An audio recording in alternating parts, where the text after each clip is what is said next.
we talked about some of the challenges about it, some of the gaps in terms of support, but actually, the role itself is a fantastic opportunity to drive change. And, like we said before, the challenges in the NHS potentially will be met by how it's able to transform digitally. Absolutely. So, I suppose as we draw towards the end of this, if you could add one thing in terms of the training or the support of the profession in terms of that digital leadership community, what's the thing that you'd either increase, do more of, or just introduce as a whole to improve things for a CIO and for them to let them do the job that they wanted to do and the job they joined the NHS for? So for me, I think it is protecting the time for your own development, to actually invest in yourself and your peers, and to do that as a leadership team.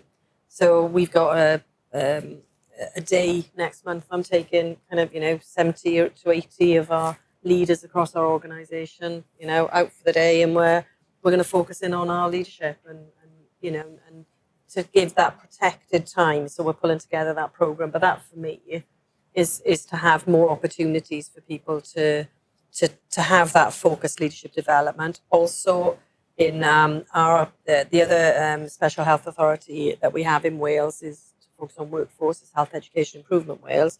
They've got aspiring exec director programs, aspiring CEO programs.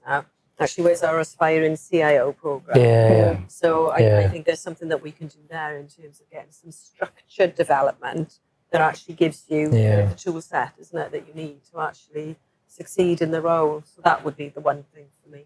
Yeah. I think for me, the bit that, when I look over on my shoulder, the bit when I think about what I've enjoyed the most is seeing people who've worked around us grow and flourish and do something else. I really do. That's the bit that actually is, digital stuff. Well, I quite like digital stuff. It's always changing. Anybody who says the NHS doesn't change, it's never ever was the NHS. we change our structures, we merge. We're in this digital thing, so that's always going to change. This new stuff comes out all the time, so that's going to always keep you on your sort of toes. But it's the people we have got sort of behind us and stuff, and it, bringing sort of teams together, doing that sort of joint leadership, helping them sort of grow and do wonderful sort of things. And, for me, certainly it keeps getting up in the morning and coming to sort of do the job, and that works out really, really well. So that's the bit for me. What we add to that is make sure you've got opportunity for thought leadership, because that's the thing that really adds to the magic to this, because it's those connections, it's those interactions with other CIOs, both within and outside the NHS, that really brings alive things that you can make a difference with.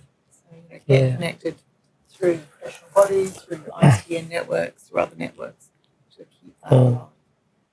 And that's the thing that's the easiest thing to deprioritise. Yeah, it is. It's hard to do, isn't it? But you have to do it, and it's so invigorating, and it energises you when you having conversations like we've had this afternoon. You start to, it gets you thinking about, I'm already thinking about actually we're going to do this when I go back and have that conversation. Yeah, so it's really well spent. And I think for an aspiring CIO or aspiring deputy or whatever, reach out to people and ask them if they'll be your mentor or coach.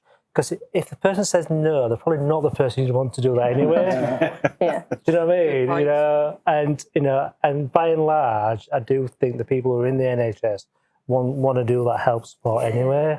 Yeah. So people you've come across who you think are doing a good job or aspire to, I'd just reach out to them. Find them on LinkedIn, find them wherever, make a contact, and if they give you the time, they'll give you the sort of time. It's probably invaluable, that, actually, personally. Just in terms for me. In terms of our team, David Astrid as well, you work across multiple providers all year and doing multiple different implementations. Where do you sort of see the gaps, maybe, where you would want more support to be provided to digital leaders? What are the kind of areas we tend to focus on? I think to shamelessly steal from something that Helen said earlier, is there's a continual focus on the short term.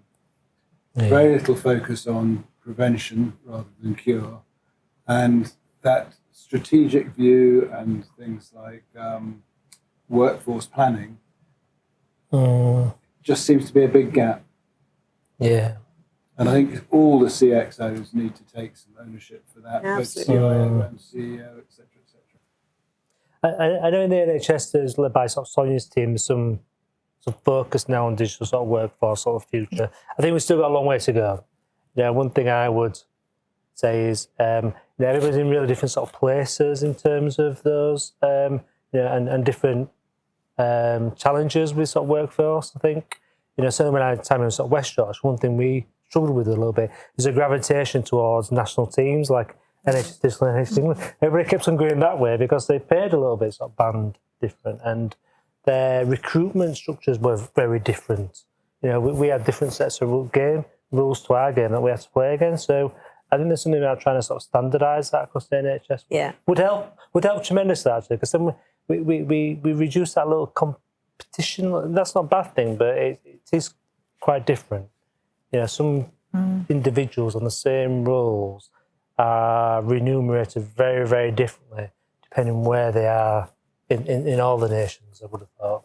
I don't know if you see that as well. No, absolutely. And that's part of the challenge for us as for the digital leadership across Wales is to standardise that and picking up the conversation with Sonia and colleagues around how we kind of take that forward as a group of 4 nations. It's really important and imperative, actually. At least we should understand where and why we have. Yeah. That's the first step into it. Yeah. I think for me it would be understanding the impact of the implementations that you're driving. So I think that it's often assumed that implementing a inset technology is going to be beneficial. But what I don't see often is the follow-up of that. So we've done it, we're there, and what's the real impact that it's having? And it's not necessarily I've saved 10 minutes on my daily job, which is great, but actually what's the wider impact of that? How are you affecting your population? We're all working in regional ICSs in England, health boards in Wales. What's the impact on your population? How are you helping people live a healthier, happier life? Taking less time off sick, contributing to their own communities, all of that. And I think that we're lacking that. There is, we do a lot of business case work, and we're always struggling to find evidence that supports that business case. So I think. So, that's off topic a bit. This idea that I started a business case, people had, I think it's just nuts. I think that goes somewhat, but this idea you have to write a business case in 2023 to put in electronic patient record systems, that's fundamentally there's but some. The argument is that you shouldn't have to because the evidence should be there. Like it should be a no-brainer. And there are some managed organisations that wait for handouts from government before they do that. We should have CIOs who are saying to their boards, we do this irrespective of we have handouts. This is the right thing to do. Sorry. Yeah, exactly. That gets away from workforce, but yeah. No, I think it's frustrates me immensely. Having said that, we hang around for handouts, we get them. one of the biggest lessons I learned was we spent 2 and a bit years rolling out a mental health EPR that integrated very well with primary care. So GPs could go and have a look at the mental health records of patients. And after 2.5 years of effort and sweat and general angst, it was in and working. And the GP who I work with said, it's all very clever, David, but actually the best thing in there is a list of psychiatrists' phone numbers. So I can look at this patient and see which healthcare, which clinician is looking after that. Yeah. I can ring them up and have a dialogue. Avoid the crisis. And it's the dialogue rather than the 2.5 years of goodness knows how many man hours. Making that connection. And it's doing that simple thing and making that connection come true. Yeah. It's a funny way. Going off topic again, that business case, but it can go the other way as well. So my first programme was a health and social care network. So replacement of networking for the NHS. And the original business case that was brought into Reset was talking about how that was going to enable billions of pounds of benefits for the NHS because it was cashing all the benefits for everything that anybody was going to do over that intranet.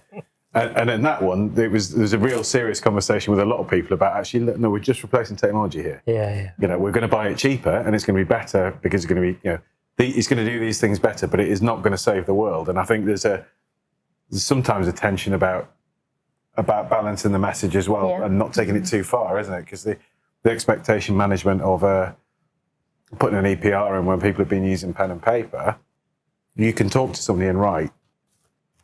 You can't necessarily talk to somebody and tap into a device, can you? And again, knowing where there's those disbenefits and telling people why that's important that you still do that, because you can share the data, is really important. But I mean, thank you everybody. This has been an absolutely fascinating conversation this afternoon.